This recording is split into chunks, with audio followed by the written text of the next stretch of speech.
अपने विंडोज़ का जो कैशे है, ऑल कैशे है, आप उसे क्लीन कैसे कर सकते हैं। और इसे क्लीन करने से क्या होगा कि आपका जो विंडोज़ का जो परफॉर्मेंस है वो पहले के मुकाबले ज़्यादा फास्ट वर्क करेगा, ज़्यादा स्पीड वर्क करेगा। मैं आपको यहाँ पे पहला प्रोसेस बताता हूँ कि पहला प्रोसेस में आपको करना क्या है। आपको सबसे पहले तो अपने दिस पीसी को ओपन कर लेना है और दिस पीसी को ओपन करने के बाद और आपको यहाँ पे अपने सी ड्राइव में चले जाना है।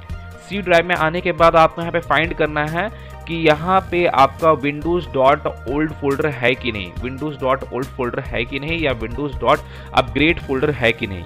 अगर इन केस, अगर आपके केस में भी अगर यहाँ पे विंडोज़ डॉट ओल्ड फोल्डर रहता है या विंडोज़ 10 अपग्रेड फोल्डर रहता है, तो आपको करना क्या है कि आपको इन दोनों फोल्डर को कंप्लीटली परमानेंटली आपको डिलीट कर देना है, क्योंकि ये पहले का जो विंडोज़ है उसी का यहाँ पे आपका फाइल रहता है, मैंने यहाँ पे फाइल रहता है और इस फाइल का आपको ज़रूरत नहीं होता है इस फाइल का। तो आपको करना क्या है कि इसे, इन दोनों फोल्डर को आपको परमानेंटली डिलीट कर देना है। तो मैं इसे सेलेक्ट करता हूँ, जैसे मैं यहाँ पे सेलेक्ट किया हूँ। और परमानेंटली डिलीट करने के लिए आपको करना क्या है कि आपको अपने कीबोर्ड में शिफ्ट प्लस डिलीट बटन को आपको यहाँ पे प्रेस करना है।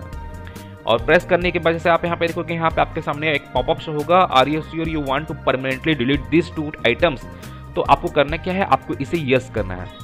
अगर आपके केस में अगर यहाँ पे ये दोनों फोल्डर नहीं रहता है, विंडोज़ ओल्ड फोल्डर या विंडोज़ 10 अपग्रेड फोल्डर आपका यहाँ पे नहीं रहता है, तो आप इस प्रोसेस को, इस पहले वाले प्रोसेस को आप स्किप भी कर सकते हो। जैसे यहाँ पे मेरे केस में क्या था, मेरे सी ड्राइव में ये दोनों फोल्डर था, मेरे ओल्ड विंडोज़ के यहाँ पे फाइल वगैरह रहता है, तो वो था जिसका मुझे ज़रूरत नहीं था। मैं इस फोल्डर को कम्प्लीटली डिलीट कर दिया हूँ, क्योंकि इस फोल्डर को होने के कारण भी आपका जो सिस्टम है वो स्लो पड़ जाता है। तो आपको इन दोनों को डिलीट करना है कि अगर आपके केस में अगर है तो, अगर आपके विंडोज़ में इन दोनों फोल्डर है तो अब सेकेंड प्रोसेस में आपको करना क्या है, जैसे मैं आपको सेकेंड प्रोसेस बताता हूँ। तो इस पीसी को वापस से ओपन करना है और यहाँ पे आपको अपने सी ड्राइव में वापस से चले जाना है। सी ड्राइव में आने के बाद आपको यहाँ पे अपने विंडोज़ वाले फोल्डर में चले जाना है। सॉफ्टवेयर डिस्ट्रीब्यूशन के नेम से आपको यहाँ पे एक फोल्डर को फाइंड आउट करना है। जैसे मैं यहाँ पे फाइंड आउट करता हूँ, जैसे आप यहाँ पे देखोगे, यहाँ पे आपको सॉफ्टवेयर डिस्ट्रीब्यूशन का आपको यहाँ पे एक फोल्डर शो हो जाएगा। तो आपको करना क्या है कि आपको इस फोल्डर में चले जाना है और इस फोल्डर में क्या रहता है कि आपका जो विंडोज़ का पहले का अपडेट रहता है, अपडेट वगैरह रहता है, तो वही फाइल यहाँ पे कंटेन हो जाता है, मैंने यहाँ पे वही फाइल यहाँ पे जमा हो जाता है और जिस कारण से आपका विंडोज़ जो है वो स्लो भी पड़ जाता है और इस फाइल को आपको ज़रूरत भी नहीं पड़ता है। तो आपको करना क्या है कि आपको इस अनवांटेड फाइल को, अननेसेसरी फाइल को यहाँ से परमानेंटली डिलीट कर देना है, क्योंकि ये ओल्ड अपडेट, मैंने विंडोज़ का पहले का अपडेट के यहाँ पे फाइल कलेक्ट हो जाता है। तो आपको इन सभी फाइल को आपको यहाँ पे परमानेंटली डिलीट कर देना है। तो यहाँ पे आपको इन सभी को ऑल सेलेक्ट करना है। ऑल सेलेक्ट करने के बाद आपको वापस से अपने कीबोर्ड में शिफ्ट प्लस डिलीट बटन को आपको यहाँ पे प्रेस करके इन सभी को परमानेंटली डिलीट कर देना है। Then continue. तो यहाँ पे ये फाइल्स एंड फोल्डर्स यहाँ पे परमानेंटली डिलीट हो गया है। अब आपको इसे क्लोज करना है। अब मैं आपको यहाँ पे थर्ड प्रोसेस बताता हूँ कि थर्ड प्रोसेस में आपको करना क्या है। वो अपने स्टार्ट मेन्यू में जाना है। स्टार्ट मेन्यू में जाने के बाद आपको यहाँ पे टॉप की ओर सर्च बार में आपको टाइप करके सर्च करना है %temp%। आपको यहाँ पे ये कमांड को आपको यहाँ पे टाइप करना है, जैसे मैं आपको दिखा रहा हूँ %temp%। तो आपको इस कमांड को यहाँ पे टाइप करना है और यहाँ पे एक आपको फोल्डर फाइल फोल्डर आपको यहाँ पे शो होगा। तो आपको करना क्या है कि आपको इसे अब ओपन करना है। तो यहाँ पे मेरा ये ओपन हो चुका है और यहाँ पे आप देखोगे, यहाँ पे बहुत सारा अनवांटेड अनयूज्ड फाइल यहाँ पे कलेक्ट हो चुका है। तो आपको करना क्या है कि इन सभी फाइल को परमानेंटली डिलीट कर देना है। तो सबसे पहले तो आपको इसे ऑल सेलेक्ट करना है और ऑल सेलेक्ट करने के लिए जैसे मैं आपको एक शॉर्टकट तरीका भी जैसे मैं आपको बता देता हूँ। आपको अपने कीबोर्ड में Ctrl+A बटन को यहाँ पे प्रेस करना है और आपका जितना भी अनवांटेड अनयूज्ड जो फाइल है वो यहाँ पे ऑल सेलेक्ट हो जाएगा। ऑल सेलेक्ट करने के बाद आपको वापस से अपने कीबोर्ड में शिफ्ट प्लस डिलीट बटन को यहाँ पे प्रेस करना है। आपके सामने इस तरह का पॉपअप शो होगा। देन आपको इसे अब यस कर देना है। और यहाँ पे अगर आपका जितना भी फाइल यहाँ पे डिलीट होता है, ठीक है, कुछ फाइलें आपको हो सकता है यहाँ पे बच जाता है, तो आपको करना क्या है कि आपको उन सभी को एक एक करके यहाँ पे डिलीट करने की कोशिश करना है। जो फाइल डिलीट नहीं होता है तो आपको उसे एज इट इज़ वैसा ही छोड़ देना है। जैसे यहाँ पे कुछ फाइल यहाँ पे डिलीट नहीं हो रहे, जैसे आप देखोगे यहाँ पे कुछ फाइल यहाँ पे ऑटोमेटिकली यहाँ पे जनरेट हो रहे हैं। तो इसी तरह से ऑटोमेटिकली यहाँ पे जो फाइल होता है वो जनरेट होता रहता है। तो आपको इसे टाइम टू टाइम आपको इसे डिलीट करना ही पड़ता है। तो जैसे मैं यहाँ पे इन सभी फाइल को मैं यहाँ पे डिलीट करता हूँ, तो आपको यहाँ पे जितना भी फाइल ऑटोमेटिकली जनरेट होता रहता है तो उन सभी फाइल को यहाँ पे आपको टाइम टू टाइम यहाँ पे डिलीट करते रहना होगा। तो ये जितना भी आपका यहाँ पे फाइल डिलीट होता है ठीक है, जितना जो डिलीट नहीं होता है उसे आप एज इट इज़ वैसा ही छोड़ दीजिए। अब आपको इसे क्लोज करना है। अब आपको करना क्या है कि आपको अपने कीबोर्ड में विंडोज प्लस आर बटन को प्रेस करना है और आपका जो रन प्रोग्राम है वो प्रोग्राम आपका ओपन हो जाएगा। अब आपको यहाँ पे कमांड टाइप करना है, जैसे मैं आपको बताता हूँ। आपको इस बार यहाँ पे टेम्प आपको यहाँ पे टाइप करना है। आप चाहे तो जो मैं आपको पहले बताया था %temp%, तो आप यहाँ पे रन में भी आप यहाँ पे टाइप कर सकते हो। जैसे मैं यहाँ पे टेम्प वाला जो कमांड है मैं यहाँ पे रन में टाइप कर रहा हूँ।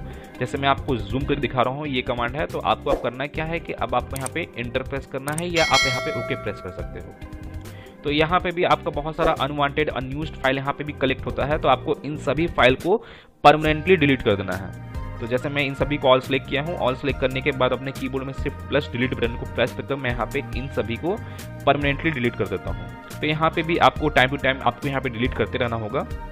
अब आपको करना क्या है कि आपको यहाँ पे अब वापस से ही रन प्रोग्राम को ओपन करना है। जैसे मैं यहाँ पे विंडोज प्लस आर बटन को प्रेस करके मैं यहाँ पे रन प्रोग्राम को ओपन करता हूँ और इस बार आपको यहाँ पे टाइप करना है प्रीफिच। आपको यहाँ पे ये कमांड को यहाँ पे टाइप करना है, जैसे मैं यहाँ पे जूम करके दिखा रहा हूँ। प्रीफिच आपको ये कमांड को यहाँ पे टाइप करना है, देन ओके। और यहाँ पे तो अभी फिलहाल मेरा करंटली यहाँ पे कोई भी फाइल और फोल्डर यहाँ पे शो नहीं हो रहा है, अनवांटेड फाइल और फोल्डर, क्योंकि मैं पहले डिलीट कर चुका हूँ तो अभी तक यहाँ पे जनरेट नहीं हुआ है। अगर आपके केस में अगर यहाँ पे बहुत सारा आपको यहाँ पे फाइल दिखता है या अनवांटेड फोल्डर, अनवांटेड कंटेंट आपको यहाँ पे जितना भी दिखता है, तो आपको करना क्या है कि आपको उन सभी को भी उसी तरह ऑल सेलेक्ट करना है और उन सभी को भी परमानेंटली डिलीट कर देना है, शिफ्ट प्लस डिलीट बटन को प्रेस कर। तो डिलीट करने के बाद अब आपको इसे क्लोज करना है। अब मैं आपको यहाँ पे 4th नंबर में आपको यहाँ पे प्रोसेस बताऊंगा। तो आपको अपने रन प्रोग्राम को वापस से ओपन करना है विंडोज प्लस आर बटन को प्रेस कर, और यहाँ पे आपको इस बार कमांड आपको यहाँ पे टाइप करना है, जैसे मैं आपको बताता हूँ क्लीन mgr। आपको ये कमांड को यहाँ पे टाइप करना है, जैसे मैं आपको यहाँ पे जूम करते हुए दिखा दिया हूँ। तो इसे टाइप करने के बाद आपको इसे ओके करना है और आपके सामने कुछ इस तरह का पॉपअप शो होगा। तो आपको यहाँ पे करना क्या है कि आपको यहाँ पे अपने सी ड्राइव को यहाँ पे सिलेक्ट करना है, देन ओके। और आपके सामने कुछ इस तरह का डिस्क क्लीनअप से रिलेटेड यहाँ पे एक पॉपअप शो हो जाएगा। तो अब आपको यहाँ पे करना क्या है कि आपको यहाँ पे जितना भी कंटेंट दिख रहा है तो आपको इन सभी को चेक मार्क कर लेना है। जैसे मैं यहाँ पे चेक मार्क कर लेता हूँ इन सभी को, और चेक मार्क करने के बाद और आप यहाँ पे नीचे की ओर देखोगे, यहाँ पे आपको क्लीन अप सिस्टम फाइल्स का आपको यहाँ पे ऑप्शन देखने को मिलेगा। तो आपको इस ऑप्शन पे क्लीन करना है, मैंने क्लिक करना है और देन ओके। तो यहाँ पे जरा आपको मैंने कुछ सेकंड का आपको यहाँ पे टाइम लगेगा, तो आपको यहाँ पे जरा वेट करना है। और यहाँ पे जैसे आप देखोगे यहाँ पे आपके सामने कुछ इस तरह का इंटरफेस आपके सामने वापस से ओपन होगा। तो आपको यहाँ पे और भी फाइल आपको यहाँ पे शो होगा। तो आपको यहाँ पे इन सभी को ऑल सेलेक्ट कर लेना है। मैंने यहाँ पे इन सभी को चेक मार्क कर लेना है। जैसे यहाँ पे मेरा सभी चेक मार्क हो गया है।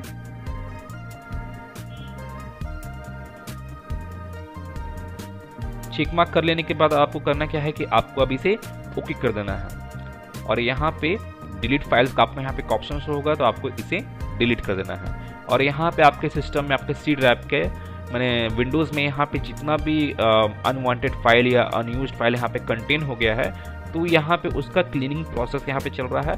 तो हो सकता है यहाँ पे आपको कुछ मिनट का आपको यहाँ पे टाइम लगेगा। तो आपको जरा यहाँ पे वेट करना है और आपको इस क्लीनिंग प्रोसेस को कंप्लीट कर लेना है। अब मैं आपको यहाँ पे 5th नंबर प्रोसेस बताता हूँ कि 5th नंबर प्रोसेस में आपको अब करना क्या है। 5th नंबर प्रोसेस में आपको करना क्या है कि आपको अपने फाइल एक्सप्लोरर को ओपन करना है। जैसे मैं यहाँ पे सबसे पहले अपने विंडोज़ में जाता हूँ और मैं यहाँ पे सर्च बार में यहाँ पे टाइप करके सर्च करता हूँ फाइल एक्सप्लोरर। और जैसे आप यहाँ पे देखोगे यहाँ पे आपको फाइल एक्सप्लोरर का आपको यहाँ पे ऑप्शन शो हो जाएगा। तो आपको करना क्या है कि आपको इसे ओपन करना है। और ओपन करने के बाद जैसे आप यहाँ पे देखोगे यहाँ पे आपको एक 3 डॉट का आपको यहाँ पे एक ऑप्शन शो होगा। तो आपको इस 3 डॉट वाले ऑप्शन पे क्लिक करना है। और क्लिक करने के बाद और आपको यहाँ पे एक ऑप्शन का आपको यहाँ पे मैंने एक इस तरह का आपको ऑप्शन शो होगा। तो आपको इसे क्लिक करना है और क्लिक करने के बाद और आपके सामने फोल्डर ऑप्शन आपके सामने ओपन हो जाएगा। जैसे आप यहाँ पे देख सकते हो। तो आपको यहाँ पे व्यू वाले ऑप्शन पे जाना है। व्यू वाले ऑप्शन पे जाने के बाद और आपको यहाँ पे ये ऑप्शन को चेक मार्क कर लेना है, so hidden files folders and drives. तो आपको यहाँ पे इसे चेक मार्क कर लेना है। चेक मार्क करने के बाद और आपको यहाँ पे इस जनरल वाले मैंने टैब पे आना है। जनरल वाले ऑप्शन पे आने के बाद और आप यहाँ पे देखोगे यहाँ पे आपको क्लीन फाइल एक्सप्लोरर हिस्ट्री का आपको यहाँ पे ऑप्शन देखने को मिलेगा और यहाँ पे क्लीन का आपको यहाँ पे बटन शो होगा।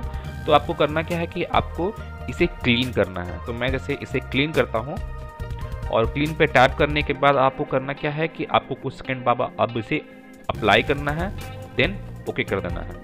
अब आपको इसे क्लोज कर देना है। अब मैं आपको यहाँ पे एक 6 नंबर प्रोसेस भी बता देता हूँ और वो आपके क्रोम ब्राउज़र से रिलेटेड होगा।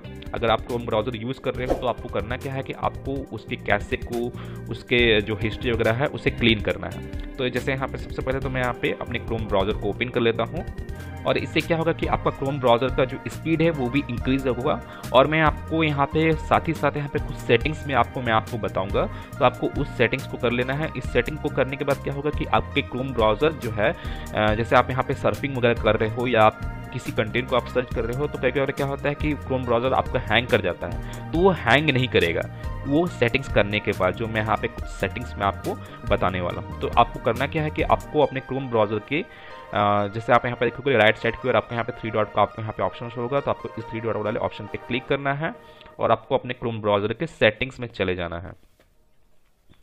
सेटिंग्स में आने के बाद और आप यहाँ पे देखोगे यहाँ पे लेफ्ट साइड की ओर आपको यहाँ पे प्राइवेसी एंड सिक्योरिटी का आपको यहाँ पे एक ऑप्शन देखने को मिलेगा। तो आपको इस ऑप्शन पे क्लिक करना है और इसे स्क्रॉल डाउन करना है और जैसे आप यहाँ पे देखोगे यहाँ पे आपको क्लीन ब्राउजिंग डेटा का आपको यहाँ पे ऑप्शन देखने को मिलेगा। जैसे आप यहाँ पे देखोगे क्लीन हिस्ट्री, मैंने कुकीज़, कैशे एंड मोर। तो आपको करना क्या है कि आपको इस ऑप्शन पे क्लिक करना है और यहाँ पे मैं आपको बता दूँ, यहाँ पे आपको करना क्या है कि आपको इसे ऑल टाइम आपको यहाँ पे सिलेक्ट कर लेना है। जैसे मैं यहाँ पे ऑल टाइम सिलेक्ट कर लिया हूँ और यहाँ पे आपका जो ब्राउजिंग हिस्ट्री वगैरह है वो यहाँ पे रहेगा और यहाँ पे कुकीज़ वगैरह रहेगा, अदर साइट डेटा रहेगा, कैशे, इमेज फाइल्स एंड रहेगा। तो आपको करना है क्या है कि आपको इन सभी को ऑल सेलेक्ट कर लेना है। अगर आप चाहे तो अगर आप यहाँ पे कुकीज़ को अपना क्लीन नहीं करना चाहते हो तो आप इसे अनचेक भी कर सकते हो, या आप अपना ब्राउजिंग हिस्ट्री को मैंने यहाँ पे क्लीन नहीं करना चाहते हो तो आप इसे भी अनचेक कर सकते हो। वो आप पे डिपेंड करता है कि आपको इसे चेक करना है कि इसे अनचेक करना है। तो मैं यहाँ पे इन तीनों पे चेक मार्क कर दिया हूँ क्योंकि यहाँ पे मुझे किसी तरह का कोई नीड नहीं है, ज़रूरत नहीं है इन सभी का। तो मैं यहाँ पे इन सभी को क्लीन कर देता हूँ क्योंकि इसके कारण भी मेरा जो क्रोम ब्राउज़र का जो स्पीड है वो स्लो पड़ जाता है। तो यहाँ पर मैं इन सभी को चेक मार्क कर दिया हूँ और यहाँ पर मैं क्लियर डेटा पे मैं यहाँ पे क्लिक करता हूँ। तो यहाँ पे जितना भी कैशे, जितना भी अनवांटेड फाइल्स और जितना भी साइट वगैरह का कंटेंट हो जाता है तो यहाँ पे वो डिलीट हो चुका है, मैंने क्लीन हो चुका है। अब क्लीन कर लेने के बाद आपको करना क्या है कि आपको यहाँ पे, अब मैं कुछ सेटिंग्स आपको मैं यहाँ पे बता देता हूँ। मैंने जो ब्राउजिंग आप करते हो अपने क्रोम ब्राउज़र में तो उसके रिगार्डिंग में यहाँ पे कुछ सेटिंग्स बता देता हूँ कि आपका जो ब्राउजिंग का स्पीड है वो ज़रा बढ़े, यहाँ पे हैंग ना करे आपका जो क्रोम ब्राउज़र है। तो आपको करना क्या है कि आपको यहाँ पे सिस्टम का आपको यहाँ पे एक ऑप्शन देखने को मिलेगा। तो आपको इस सिस्टम वाले ऑप्शन में चले जाना है और यहाँ पे आपको करना क्या है कि आपको यहाँ पे 2 ऑप्शन आपको यहाँ पे शो हो रहा होगा, continue running background apps when Google Chrome is closed, और यहाँ पे जो सेकेंड ऑप्शन है use hardware acceleration when available. तो यहाँ पे करना क्या है कि आपको इन दोनों को टर्न ऑफ कर देना है। जैसे मैं यहाँ पे इन दोनों को टर्न ऑफ कर दिया हूँ और टर्न ऑफ करने के बाद, क्योंकि क्या होता है कि आपके क्रोम ब्राउज़र में भी कुछ बैकग्राउंड ऐप्स वगैरह रहते हैं जो ऑटोमेटिकली रन करते रहते हैं, जिस कारण से आपका जो क्रोम ब्राउज़र का जो स्पीड है वो स्लो पड़ जाता है। तो आपको इन दोनों को आपको यहाँ पे टर्न ऑफ कर देना है और यहाँ पे आपको रिलॉन्च का आपको यहाँ पे एक ऑप्शन शो होगा। तो आपको इस रिलॉन्च वाले बटन पे क्लिक करना है और आपका जो क्रोम ब्राउज़र है वो यहाँ पे वापस रिलॉन्च हो जाएगा। और रिलॉन्च होने के बाद जैसे मैं आपको यहाँ पे एक और सेटिंग्स बता देता हूँ। जैसे आप यहाँ पे देखोगे यहाँ पे एक्सटेंशन का आपको यहाँ पे ऑप्शन शो हो रहा होगा। तो आपको इस एक्सटेंशन वाले ऑप्शन पे चले जाना है और यहाँ पे अभी फिलहाल तो मेरे क्रोम ब्राउज़र में सिर्फ सिंगल यही एक्सटेंशन लगा हुआ है। अगर आपके क्रोम ब्राउज़र में और भी एक्सटेंशन लगा हुआ रहता है और भी अदर ऐप्स का एक्सटेंशन वगैरह लगा हुआ रहता है और जिन ऐप का आपको ज़रूरत नहीं है, जिन ऐप का आपको नीड नहीं है, तो आपको उन ऐप को इस तरह से मैंने टर्न ऑफ कर देना है। जैसे आप यहाँ पे देखोगे यहाँ पे मैं इसे टर्न ऑफ किया हूँ, तो आपको इस तरह से टर्न ऑफ कर देना है। ये आप चाहे तो आप यहाँ से रिमूव भी कर सकते हो। जैसे मैं अभी फिलहाल इसे टर्न ऑफ नहीं कर रहा हूँ क्योंकि ये मेरे काम का है। जैसे आप यहाँ पे देख सकते हो यहाँ पे गूगल डॉक्स का है यहाँ पे ऑप्शन एक्सटेंशन, तो मैं इसे टर्न ऑफ नहीं करता हूँ। अगर आपका भी ये काम का है तो आप इसे टर्न ऑफ मत कीजिएगा। तो अगर आपको और भी यहाँ पे एक्सटेंशन देखने को मिलता है जिसका आपको ज़रूरत नहीं है तो आपको उन सभी को टर्न ऑफ कर देना है या आप रिमूव भी कर सकते हो। तो आपको इसे कर लेना है। और जैसे मैं आपको बता दूं कि आपको अब करना क्या है कि जैसे इसे करने के बाद आप यहाँ पे अबाउट क्रोम वाले सेक्शन में आ जाओगे और आने के बाद यहाँ पे अपने क्रोम ब्राउज़र को आप यहाँ पे अपडेट कर लीजिएगा। जैसे यहाँ पे मेरा अप टू डेट है जो मेरा क्रोम ब्राउज़र है, अपडेट का आपको यहाँ पे एक ऑप्शन शो होगा। ये आप इस ऑप्शन पे आओगे तो यहाँ पे ऑटोमेटिकली आपका जो क्रोम ब्राउज़र है वो वहाँ पे अपडेट होना स्टार्ट हो जाएगा। तो आपको इसे अपडेट कर लेना है। ये मेरा क्रोम ब्राउज़र से रिलेटेड कुछ मैंने प्रोसेस हो गया है, तो आपको इसे भी अप्लाई कर लेना है। अब मैं आपको यहाँ पे 7 नंबर प्रोसेस बताता हूँ कि 7 नंबर प्रोसेस में आपको करना क्या है। अपने विंडोज़ के स्टार्ट मेनू में जाना है और आपको यहाँ पे सर्च बार में आपको यहाँ पे टाइप करके सर्च करना है डीफ्रैगमेंट। जैसे आप यहाँ पे देखोगे यहाँ पे नीचे की ओर आपको डीफ्रैगमेंट एंड ऑप्टिमाइज्ड ड्राइव्स का आपको यहाँ पे ऑप्शन होगा। तो आपको करना क्या है कि आपको इसे ओपन कर लेना है और आपके सामने कुछ इस तरह का इंटरफेस ओपन होगा।